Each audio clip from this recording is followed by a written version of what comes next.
E hoje eu vou responder a pergunta: quanto cobrar por uma tradução? Vamos lá?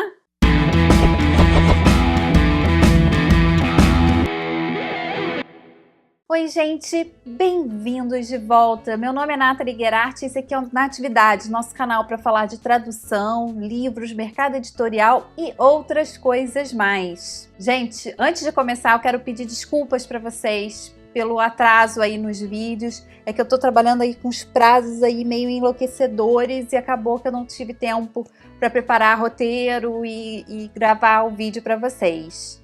Mas vou tentar que isso não se repita. Bom, muita gente tem entrado em contato comigo me perguntando assim: ai, Nathalie, cliente me procurou e tá querendo um orçamento, quanto que eu devo cobrar para esse cliente, né? Acaba que quem trabalha com editora acaba sendo um pouco mais fácil, porque como eu disse naquele vídeo sobre quanto as editoras pagam, que eu vou deixar linkado aqui, as editoras elas já têm um preço definido, então elas entram em contato com você falando assim: ah, chegou um livro aqui na editora assim, assim, assado, a gente gostaria que você traduzisse, a gente paga X reais a lauda, de 2.000 caracteres ou 2.100, enfim, depende, e o prazo é tal. E você aceita ou não, às vezes tenta negociar um pouquinho para cá, um pouquinho para lá, mas enfim, já está ali dentro de um norte. Quando a gente tem um cliente direto pedindo o orçamento, a coisa fica um pouquinho mais difícil, porque assim, você pode pensar assim: como editora, eu posso aceitar assim um pouco menos, porque eles me dão trabalho sempre, são clientes que estão sempre em contato comigo e sempre me dando trabalho. Então você acaba ganhando na quantidade, né? São clientes que precisam sempre do seu trabalho. E muitas vezes um cliente direto é para traduzir um currículo, é para traduzir, sei lá, a dissertação de mestrado, ou um material que precisa ler para usar para dissertação de mestrado ou para tese de doutorado, o que quer que seja. E assim, esse tipo de cliente ele é muito difícil, gente, porque eles não conhecem muito bem o trabalho do tradutor. Eles não sabem quanto tempo que demora, eles não sabem que existe uma faculdade de tradução ou que pode ser uma habilitação dentro de letras. Eu lembro que quando eu falava que eu queria ser tradutora, as pessoas ficavam assim: hã? Assim, tipo, tem que estudar para isso? Porque, assim, infelizmente ainda existe na cabeça das pessoas aquela ideia de quem morou um tempo em um outro país pode chegar aqui e arrumar um bico como tradutor, porque não tem mais nada, porque ficou muito tempo fora e tudo, e não vem todas as nuances e tudo que existe por trás da tradução. Então é muito difícil você passar um preço para esse cliente, porque ele vai achar sempre caro, porque ele não tem noção disso. Então o que eu faço? Quando eu recebo esse tipo de pedido, e assim, geralmente eu já até sei quando que vai rolar e quando não vai. Porque geralmente quando é uma empresa que às vezes precisa de um ou outro trabalho de tradução, as coisas ficam mais fáceis. Mas quando é o cliente direto, mesmo pessoa física, já é um pouco mais complicado. Eu tenho um modelo de orçamento que eu criei, junto com vários modelos. Logo que a gente abriu a Calliope e tudo, a gente criou vários modelos de várias coisas que a gente iria precisar, e uma dessas coisas foi um modelo de orçamento com, enfim, papelzinho timbrado, que nem eu tenho um modelo também de relatório, que eu já mostrei aqui. Então, eu já tenho esse modelo. E aí eu tenho assim um itemzinho que eu faço a apresentação da Calliope, e no segundo item eu coloco a tabela do Cintra. Ai, Nathalie, mas por que você coloca essa tabela? Tem uns valores lá que são meio altos, você cobra o valor do Cintra? Não, mas eu coloco esse link ali para que essas pessoas que não conhecem a tradução, elas tenham contato e elas vejam esses valores de referência, porque são valores sugeridos, na verdade. E aí, se eu chegar para ela com um orçamento de R$ 1.500, ela não chegar para mim falando assim: ai, mas eu achei que eu fosse pagar 300. Porque aí ela já, se ela clicou ali, ela já vai ver assim: cara, qualquer profissional sério, ele não vai me cobrar R$ 300 por um trabalho que essa pessoa está me cobrando R$ 1.500. Ela pode até conseguir alguém que faça por 1.000, por 700, enfim. Até porque é uma livre negociação. Geralmente as pessoas que têm menos experiência acabam cobrando menos, porque o que elas querem? Elas querem fazer currículo, enfim. Existem muitas coisas e eu acho muito difícil responder essa pergunta de quanto cobrar, porque é muito pessoal. Eu não posso dizer para você quanto que o seu tempo vale, quanto que o seu conhecimento vale. Quanto que tudo que você investiu para você chegar e dizer eu sou um tradutor, quanto que isso vale. Então, é que nem aquela história, você vai no médico, tem médico que cobra consulta de R$100, tem que cobra 150, e já tem médicos que vão para um patamar de 700 e 750. Lógico que guardadas as devidas proporções, mas existe variação de preço. Então, eu vou aproveitar e vou perguntar para vocês aqui se vocês têm um modelo de orçamento, se vocês simplesmente pegam e colocam no corpo do e-mail mesmo, como que vocês fazem para dar esse orçamento?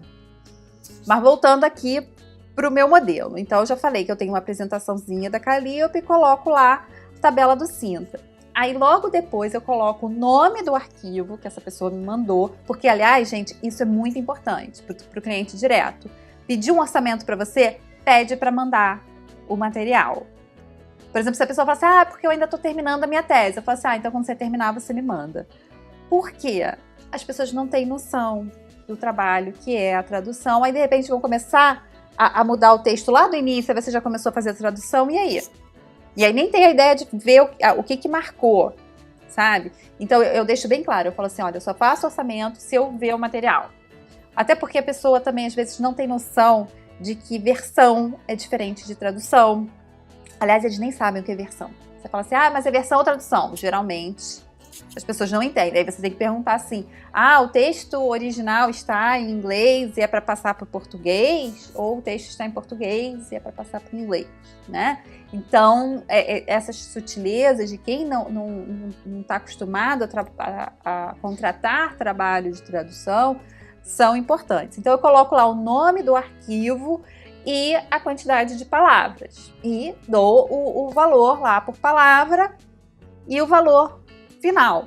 E também coloco o prazo para fazer esse trabalho, porque assim, a pessoa demora, sei lá, 6 meses para escrever lá a tese dela de doutorado e acha que você vai traduzir aquilo em uma semana, porque é só traduzir, né? E acham que não dá trabalho, que não precisa de pesquisa, enfim, e que tem um tempo lá de digitação também, né? Então isso é muito, muito importante. E a outra coisa que eu coloco também é a taxa de urgência. Por quê? Então eu coloquei lá, né? Então a tradução lá do cara ficou R$1.500.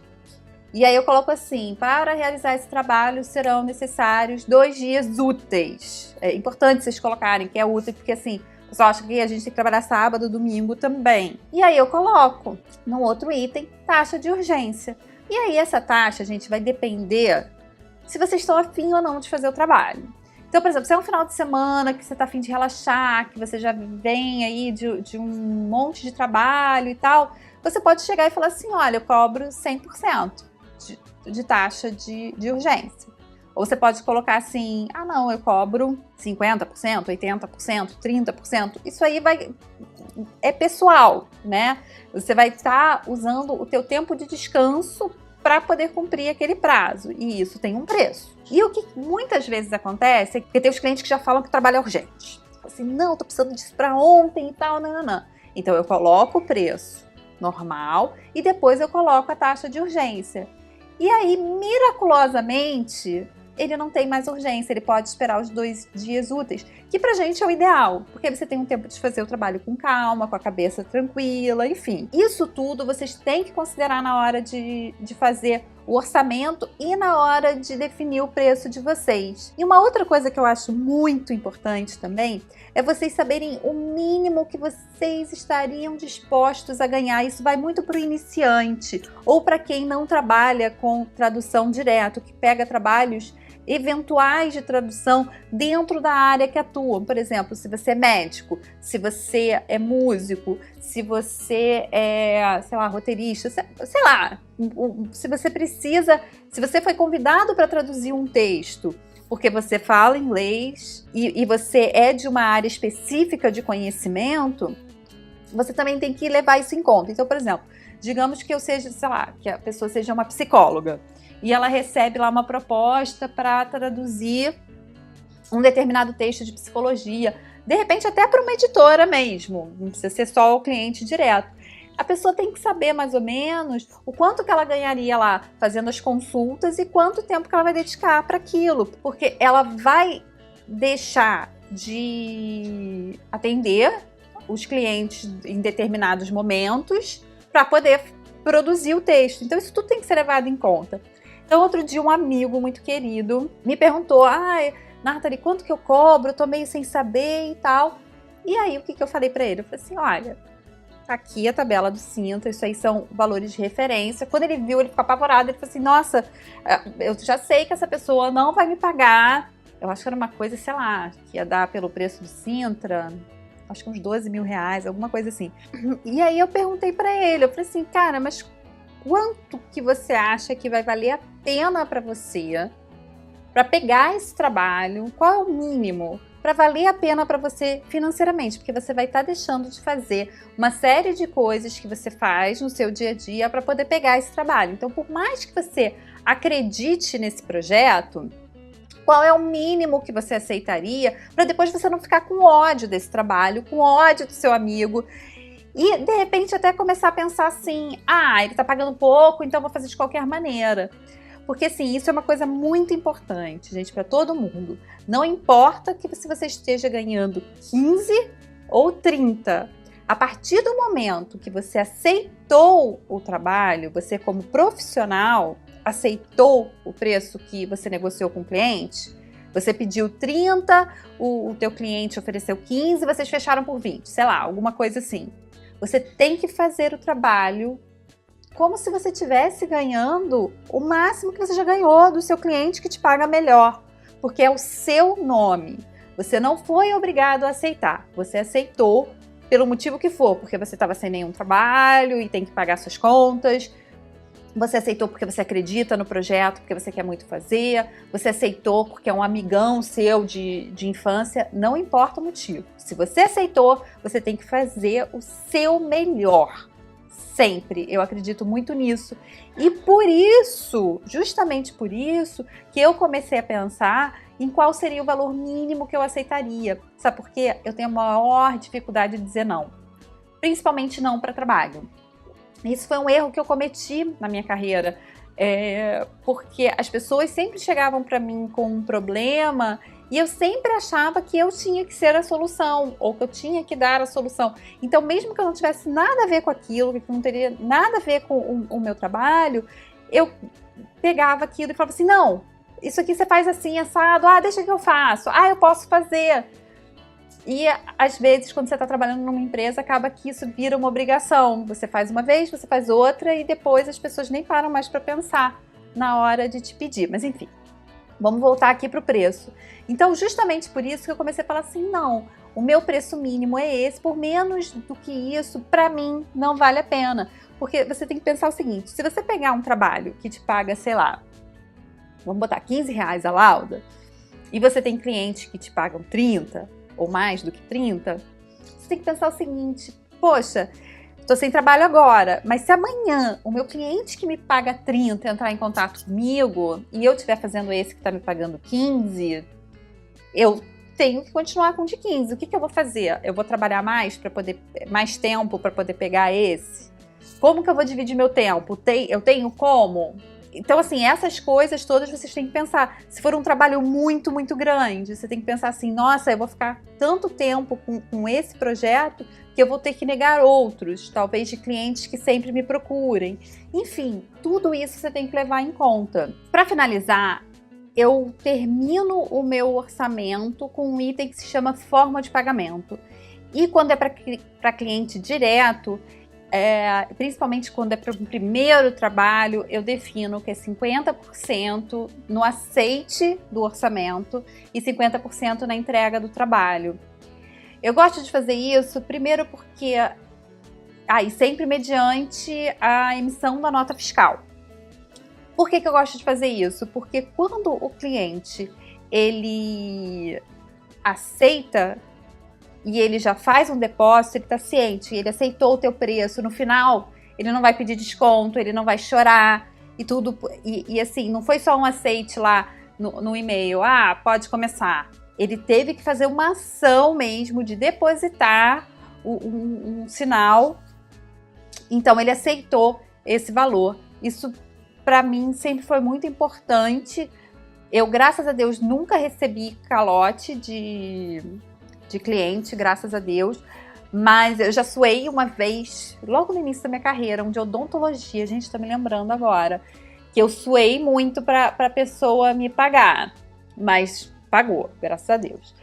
Mas assim, e é uma garantia também, né, de você ter, depois até que se você precisar cobrar em juízo, qualquer coisa que fala assim, não, olha só, ela já me deu aqui, tá claro, o documento que foi mandado é 50% de entrada, enfim, gente. E agora eu quero saber de vocês, o que vocês acham dessas coisas que eu apresentei aqui pra vocês, se vocês têm alguma dica pra me dar, pra eu acrescentar no meu orçamento, coisas que vocês fazem. Quero ouvir de vocês, porque assim, eu gosto muito dessa troca. E vou ficando por aqui, um beijo grande pra vocês, até o próximo vídeo e tchau, tchau!